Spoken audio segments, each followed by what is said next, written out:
Hi, this is Eric Martin with Board Game Geek. I'm here with designer David Thompson, co-designer of Europe Divided with Chris Marling, coming from Phalanx before the end of 2019.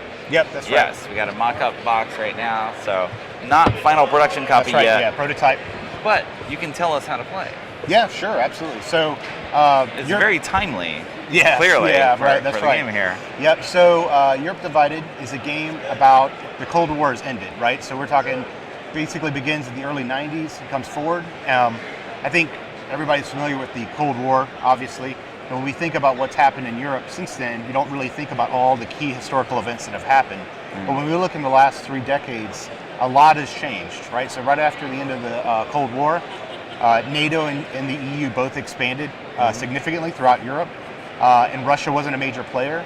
But in the last decade or so, that really changed, right? Yeah. So we have things like the Russian invasion of Georgia, and since that time, and then went into Ukraine more recently, and we see like a resurgent Russia. So that's the story that this game tells: is post-Cold War, expansionist Europe, resurgent Russia.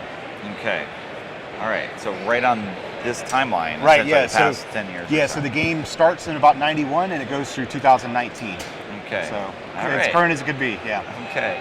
So it's a 2-player game? It is a Or two. Yep. facing it's a, off against yeah, each other? Yep. That's it's a it. 2-player competitive game. But interestingly, there's 3 unique powers. So there's Russia. So there's a player who plays Russia, and they play the Russian power. Okay. Their opponent plays essentially Western Europe, and that player takes the role of 2 powers. They take the role of the EU, and they take the role of NATO. Okay.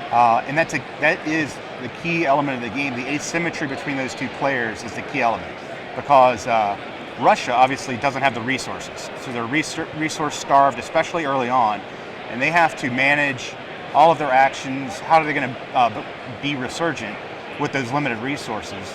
Whereas the Western Europe player, has tons of resources inherently, but not only do they have to manage the bureaucracy within NATO and the EU, but they have to do it with those 2 powers together.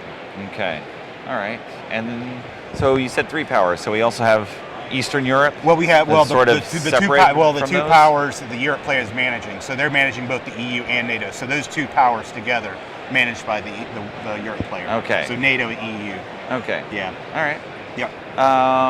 So what's the nature of a turn or a round, or Sure, what's yeah, the flow of the absolutely. game? I assume Yeah. we have different goals for what Yes. we're trying to do, Well, given the different... ultimately you want to have the most prestige, right? Okay. So that is accomplished in a couple of different ways. One is through accomplishing these headline cards, and I'll Okay. talk about how we do that. The other way is having dominance of influence in a contested region. So this sort of green area are all the Western Europe countries at the end of the Cold War that were either part of EU, NATO, or both. Okay. And then we have all the federal districts of Russia. And so what we're doing is vying for influence throughout Central Europe, Eastern Europe, and the Caucasus. Okay. So at the end of the game, whoever has dominance, and these dice, you never roll the dice, right? So these dice represent influence, ranging from we've established influence in a country to we have dominance, meaning it's a 6 on the die. Okay. So those are the 2 ways you're going to get prestige: having dominance in a country and completing the headlines. So the way a turn works is players start with a deck of cards. Europe has a large deck, and these represent regions of Western Europe. So in the case of like the United Kingdom and Ireland, they're part of both EU and NATO. Right. And so they can take both actions. So it's a For now. oh yeah, maybe we shouldn't put this card at the top. So they can take both actions. It's a multi-use card. Okay, so they have a list of different actions you can choose from. Okay. All right, I'll just actually put it. I don't know if Derek wants to zoom or not. Okay. And on their turn, they're going to have a hand of 4 of these. They're going to choose 2 of these cards, and they're going to take 1 action from each of the 2 cards. Okay. So actions are things like establishing influence in a country you don't already have influence, raising it, taking money, or building an army. There's no conflict in the game, but you can have military presence in a country, and only 1 power can have military presence in a country at a time. Right. So each player is going to have a hand of 4 cards. They're going to choose 2, and they're going to have an initiative value. Initiative's key because you'll want to respond to your opponent, but the more powerful the card, the higher the initiative. So if you want powerful cards, you're going to go first. Right. Less powerful cards, you can respond. So as I said, Europe starts with a bigger deck, a more powerful deck, but they have to manage all the both strong and weak countries. Whereas Russia has a smaller deck, they're able to get through it quicker.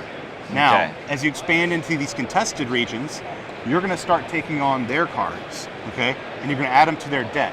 So essentially, it's a little bit of deck building. I would refer to it more as deck dilution, because these cards are weaker than your starting cards generally. Because you're adding territories That's that right. don't have resources That's or right. organization or Yeah. whatever you want So to you're think of it. forced to add them, because if you're going to complete the headline objectives and you're going to put influence, you have to add them. So you have to Okay. manage, do I go in early and add them and take the card, which is going to hurt my deck, but I need to do it to score points. So you're Okay. managing that give and take of the deck management.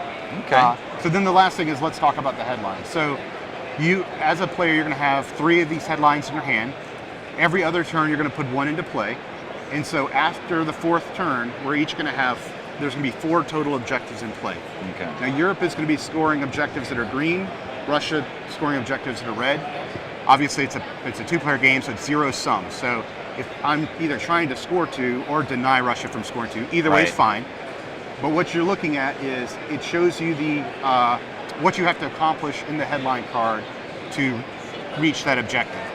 And when it comes up to that turn, if that's true, then you've accomplished your goal.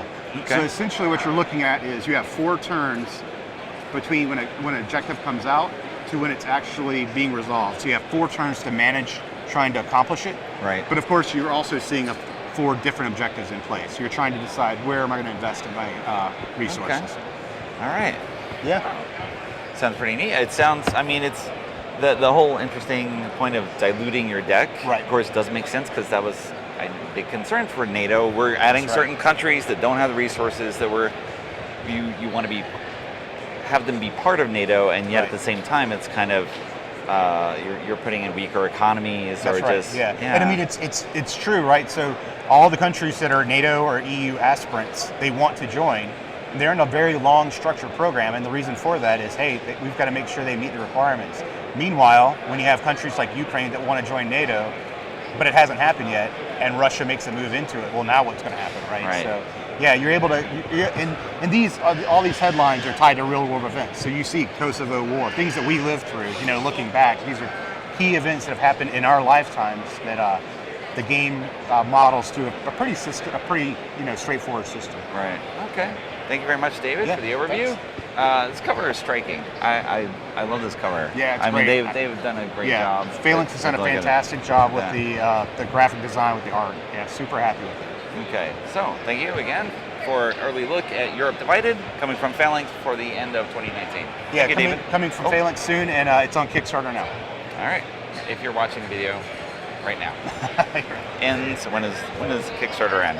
It's running for another, I think, about a Through week and the a end. half. Okay. Yeah. Close to the end of June. All right. Well, look for the finished game later. Yeah. It's too late. Thank you.